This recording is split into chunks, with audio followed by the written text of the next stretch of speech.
cool. This chapter has a lot of pages. Okay, sorry. It has a lot of pages, but it's like the pages don't. There's not like super big blocks of text. Most pages have pictures, which is cool. Yes. Okay. I'm on page 663. And if all goes well, I'm reading until 673, so that's like 10 pages. Okay, cool. Wilsonian progressivism in peace and war. Woodrow Wilson's two tumultuous presidential terms saw the apex of progressive achievements, as well as entanglement in global war that helped snuff out the reform fires at home. That outcome was ironic because America entered the conflict buoyed by the same time crusading idealism and confidence that had driven domestic progressivism. Wilson, the idealist in politics. Thomas Woodrow Wilson, the second Democratic president since 1861, looked like an aesthetics intellectual he was, with his clean... Looked like the... Is that aesthetic or I have no idea. Aesthetic intellectual he was, with his clean-cut features, pinch-nose eyeglasses, and trim figure. Born in Virginia shortly before the Civil War and reared in Georgia and the Carolinas, the professor politician was the first man from one of the seceded southern states to reach the White House since Zachary Taylor, 64 years earlier.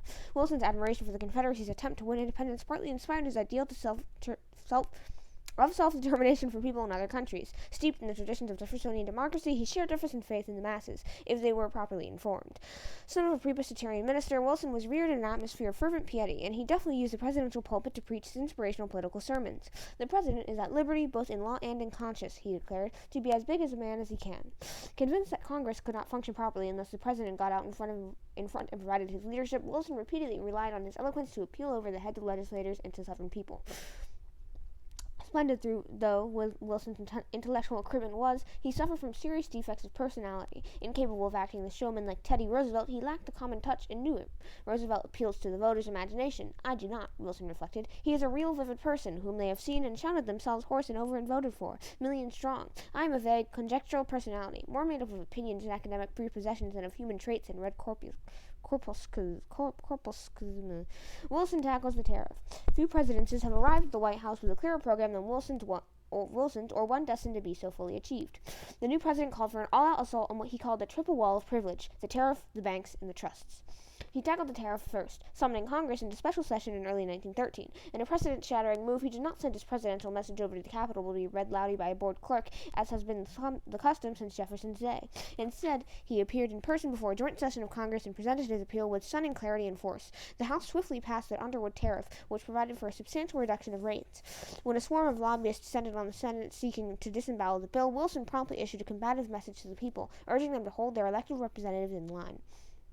The tactic worked. The force of public opinion, aroused by the president's oratory, secured late in 1913 final approval of the bill Wilson wanted. The new Underwood tariff substantially reduced import fees. It was also a landmark in tax legislation. Under authority granted by the recently ratified 16th Amendment, Congress enacted a graduated income tax, beginning with a modest levy on incomes over $3,000, then considerably higher than the average wage worker's annual income of $740. By 1917, revenue from the income tax shot ahead of receipts from the tariff. This gap has since been vastly widened. Wilson battles the bankers. A second bastion of the triple wall of privilege was the antiquated and inadequate banking and currency system, long since outgrown by the Republic's lusty economic expansion. The country's financial structure, still creaking along under the Civil War National Banking Act, revealed glaring defects. Its most serious shortcoming, as exposed by the Panic of 1907, was the inelasticity of the currency. Banking reserves were heavily concentrated in New York and a handful of other large cities and could not be mobilized in times of financial stress into areas that were badly pinched. A House committee chaired by Congressman Arsène Puyol influenced reformers by tracing the tentacles of the money monster into the hidden vaults of American banking and business. President Wilson's confidant, progressive-minded Massachusetts attorney Louis D. Brandeis, further fanned the flames of reform with his incendiary through scholarly book, Other People's Money, and How the Bankers Use It, 1914. In June 1913, in his second dramatic personal appearance before both Houses of Congress, the president delivered a stirring plea for sweeping reform of the banking system. He ringingly endorsed Democratic proposals for decentralized bank in government hands, as opposed to Republican demands for a huge private bank with 15 branches. Again appealing to the Southern people, Wilson scored another triumph. In 1913, he signed the epical Federal Reserve Act, the most important piece of economic legislation between the Civil War and the New Deal. The new Federal Reserve Board, appointed by the President, oversaw a nationwide system of 12 regional reserve districts, each with its own central bank.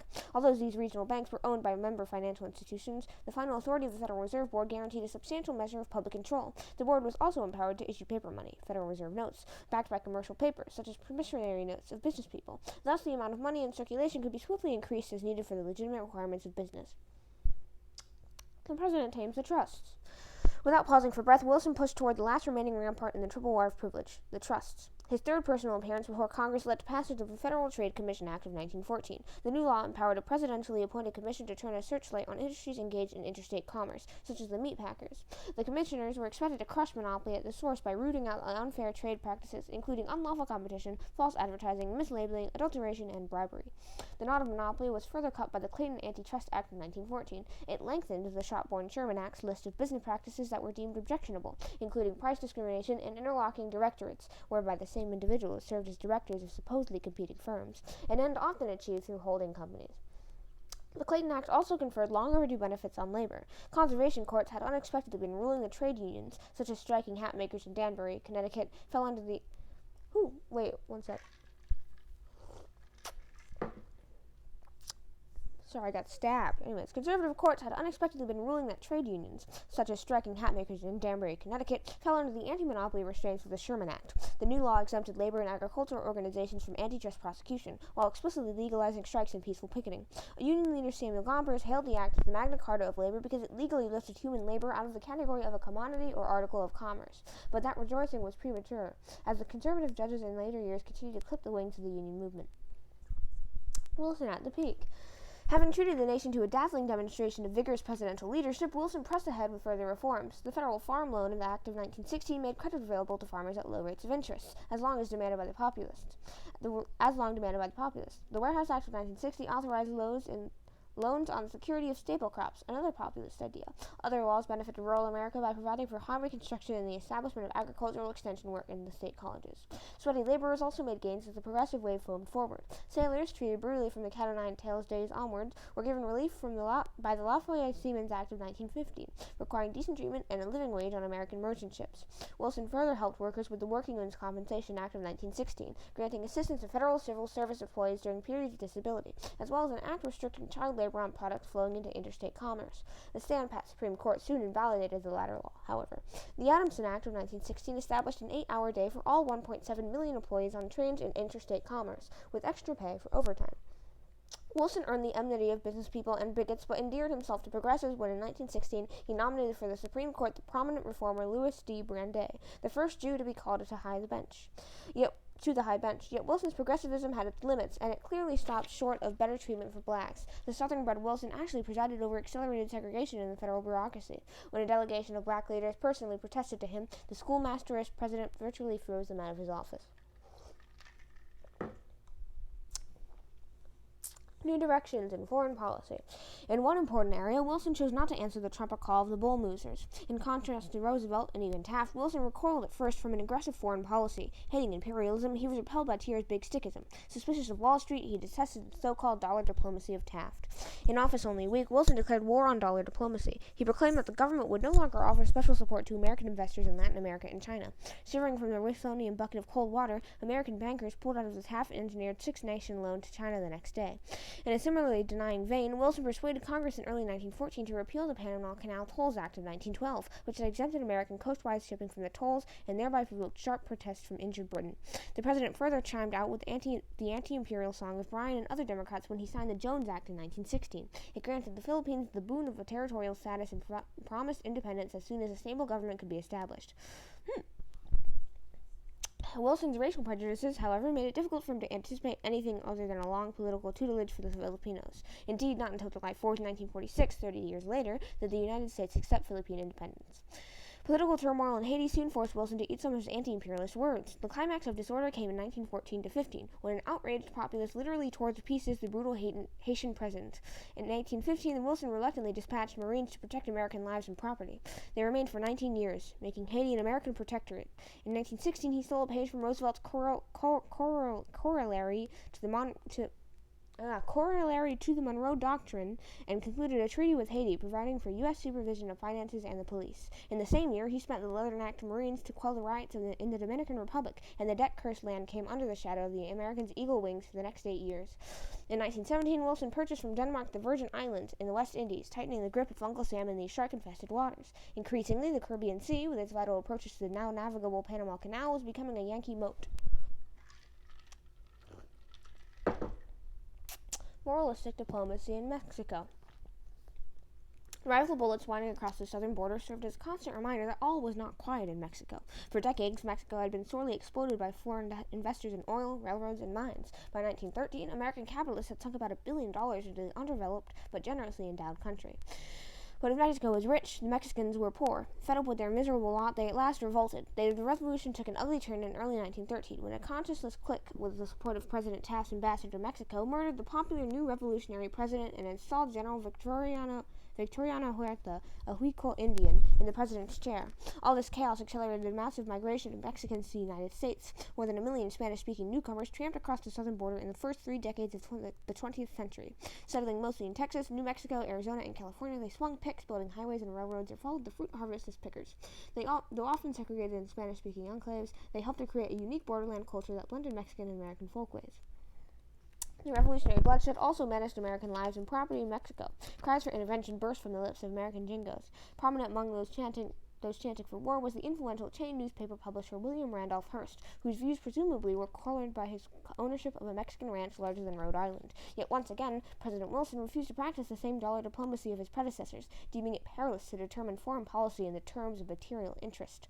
Wilson strove as best as he could to steer a moral course in Mexico. He sent his aggressive ambassador packing, imposed an arms embargo, and refused to recognize officially the murderous government of that brute Huerta, even though the most foreign powers acknowledged Huerta's bloody-handed regime. "I'm going to teach South American republics to elect good men," the former professor declared. He put his munitions where his mouth was in 1914 when he allowed American arms to flow Huerta's principal rivals, white-bearded Venustiano Carranza and the firebrand Francisco Pancho Villa.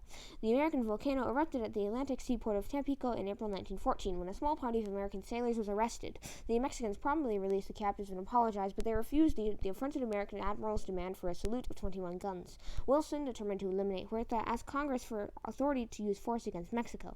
Before Congress could act, Wilson ordered the Navy to seize the Mexican port of Veracruz to thwart the arrival of a German steamer carrying Huerta-bound guns and ammunition. Just as a full-dress shooting conflict seemed inevitable, Wilson was rescued by an offer of mediation from the ABC powers, Argentina, Brazil, and Chile. Huerta collapsed in July 1914 under pressure from within and without. He was succeeded by his arch-rival, Venustiano Carranza, who hotly resented Wilson's military meddling. The whole sorry Tampico incident did not augur well for the future of the United States-Mexican relations. Pancho Villa, a combination of bandit and Robin Hood, had meanwhile stolen the spotlight. He emerged as a chief rival to President Carranza, whom Wilson now reluctantly supported, challenging Carranza's authority while also punishing the gringos. In January 1916, Villa's men ruthlessly hauled 16 young American mining engineers off a train traveling through northern Mexico and killed them. A month later, Villa and his followers, hoping to provoke a war between Wilson and Carranza, blazed across the border into Columbus, New Mexico, and murdered another 19 Americans. General John J. Blackjack Pershing, a grim-faced and ramrod erect veteran of the Cuban and Philippine campaigns, was ordered to break up the bandit band. His hastily organized force of several thousand mounted troops penetrated deep into rugged Mexico with surprising speed. They clashed with Carranza's forces and mauled the Villistas, but missed capturing Villa himself. As the threat of war with Germany loomed larger, the invading army was withdrawn in January 1917. Thunder across the sea. Europe's powder magazine, long smoldering, blew up in the summer of 1914 when the flaming pistol of a Serb patriot killed the heir to the throne of Austria-Hungary in Sarajevo. An outraged Vienna government backed by Germany forthwith presented a stern ultimatum to neighboring Serbia. An explosive chain reaction followed. Tiny Serbia, backed by its powerful Slav neighbor Russia, refused to bend to the knee sufficiently. The Russian Tsar began to mobilize his ponderous war machine, menacing Germany on the east. Even his ally, France, confronted Germany on the west. In alarm, the Germans struck suddenly at France, though unoffending Belgium. Their objective was to knock their ancient enemy out of action so that they would have two free hands to repel Russia. Great Britain, its coastline jeopardized by the assault on Belgium, was sucked into the conflagration on the side of France. Almost overnight, most of Europe was locked in a fight to the death. On one side were the arrayed Central Powers, Germany and Austria-Hungary, and later Turkey and Bulgaria. On the other side were the Allies, principally France, Britain, and Russia, and later Japan and Italy. Americans thanked God for the ocean moats and self-righteously congratulated themselves on having had ancestors wise enough to have abandoned the hell pits of Europe. America felt strong, snug, smug, and secure, but not for long. President Wilson issued the routine neutrality proclamation and called on Americans to be neutral in thought as well as deed. But such scrupulous even-handedness proved difficult. Both sides wooed the great neutral in the West. The British enjoyed the boon of close cultural, linguistic, and economic ties with America and had the added advantage of controlling most of the transatlantic cables. Their censors sheared away war stories harmful to the Allies and drenched the United States with tales of German bestiality. The Germans and the Austro-Hungarians counted on the natural sympathies of their transplanted countrymen in America. Those with blood ties to the Central Powers numbered some 11 million in 1914, and some of these recent immigrants expressed noisy sympathy for the fatherland. Most, however, were simply grateful to be so distant from the fray. The majority of Americans were anti-German from the outset, and with his villainous upturned mustache, Kaiser Wilhelm II seemed the embodiment of arrogant autocracy, an impression strengthened by Germany's ruthless strike at neutral Belgium. German and Austrian agents further tarnished the image of Central Powers in American eyes when they resorted to violence in American factories and ports. When a German operative in 1915 absentmindedly left his briefcase on a New York elevated car, its documents detailing plans for industrial sabotage were quickly discovered and publicized, further inflaming American opinion against the Kaiser. Still, most Americans earnestly hoped to stay out of the horrible war. America earns blood money. When Europe burst into flames in 1914, the United States was bogged down in a worrisome business recession. But as fate would have it, British and French war orders soon pulled American industry out of the morass of hard times and onto a peak of war-born prosperity. Part of this boom was financed by American bankers, notably the Wall Street firm of J.P. Morgan and Company, which advanced to the Allies an enormous sum of $2.3 billion during the period of American neutrality. American trade with Germany could legally have rivaled that with the Allies, but the British controlled the sea lanes, and they threw a noose-tight blockade of mines and ships across the North Sea, gateway to German ports. Over the unavailing protests of American shippers, farmers, and manufacturers, the British began forcing American vessels off the high seas and into their ports. This harassment of American shipping proved highly effective, as trade between Germany and the United States virtually ceased. Hard-pressed Germany did not tamely consent to being starved out. In retaliation for the British blockade in February 1915, Berlin announced a submarine war area around the British Isles. The submarine was a weapon so new that the existing international law could not be made to fit it. The old rule that a warship must stop and board a merchantman could hardly apply to submarines, which could easily be rammed or sunk if they surfaced. The cigar-shaped marauders posed a dire threat to the United States, so long as Wilson insisted on maintaining America's neutral rights. Berlin officials declared that they would try not to sink neutral shipping, but they warned that mistakes would probably occur. Wilson now determined on a policy of calculated risk. He would continue to claim profitable neutral trading rights, while hoping that no high-seas incidents would force his hand to grasp a sword of war.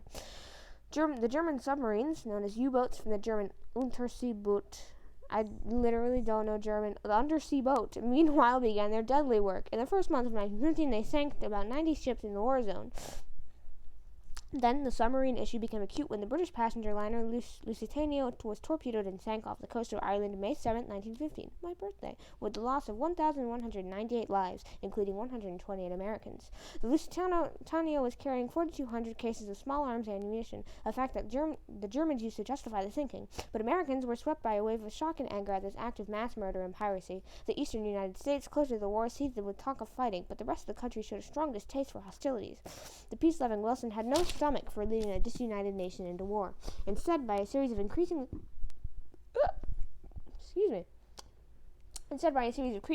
strong condemnations, Wilson attempted to take the German warlords sharply to task. "There is such a thing," he declared, "as a man being too proud to fight."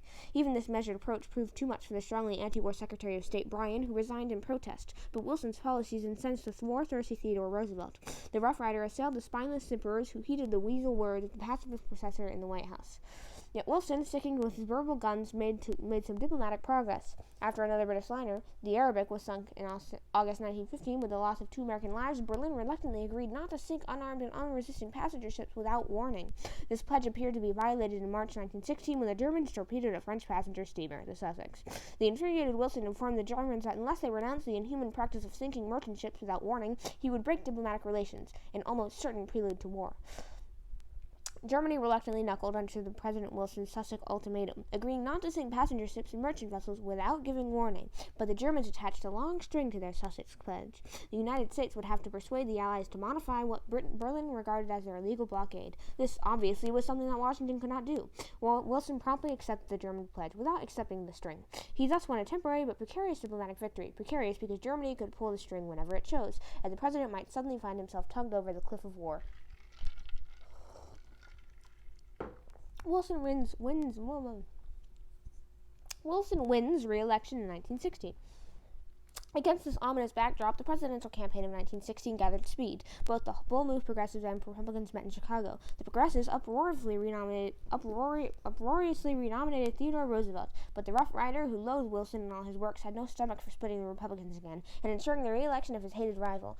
In refusing to run, he sounded the death knell of the Progressive Party. The Republicans drafted Supreme Court Justice Charles Evan Hughes, a cold intellectual with a solid liberal record when he was governor of New York. The Republican platform condemned the Democratic tariff assaults on the trust and Wilson's wishy-washiness in dealing with Mexico and Germany. For his part, Wilson knew that this election in 1912 had been something of a fluke, owing largely to the Taft-Roosevelt split in the GOP Republican ranks. He had used his first term to identify himself as the candidate of progressivism and to woo the Bull Moose voters into the Democratic fold. The president, nominated by acclamation in the Democratic convention in St. Louis, now built his next campaign on the slogan, "He kept us out of war." On Election Day, Hughes swept the East and looked like a surefire winner. Wilson went to bed that night, prepared to accept defeat, while the New York newspapers displayed huge portraits of the president-elect Charles Evan Hughes, but the rest of the country turned the tide. Midwesterners and Westerners, attracted by Wilson's progressive reforms and anti-war policies, flocked to the polls for the president. The final result, in doubt for several days, hinged on California, which Wilson carried by some 3,800 votes out of about a million cast. Wilson barely squeaked through, with a final vote of 277 to 254 in the Electoral College and 9 million to 8 million in the popular column. The pro-labor Wilson received strong support from the working class and from renegade bull moosers, whom Republicans failed to lure back into their camp. Wilson himself had not specifically promised to keep the country out of war, but probably enough voters to relied on such implicit assurances to ensure his victory. Their hopeful expectations were soon rudely shattered. Wow. Only 20 minutes, 10 pages, not bad. Okay. Quick break, and then I'll read 10 more. I think this chapter is going to be 3 parts long. Oops. Anyway.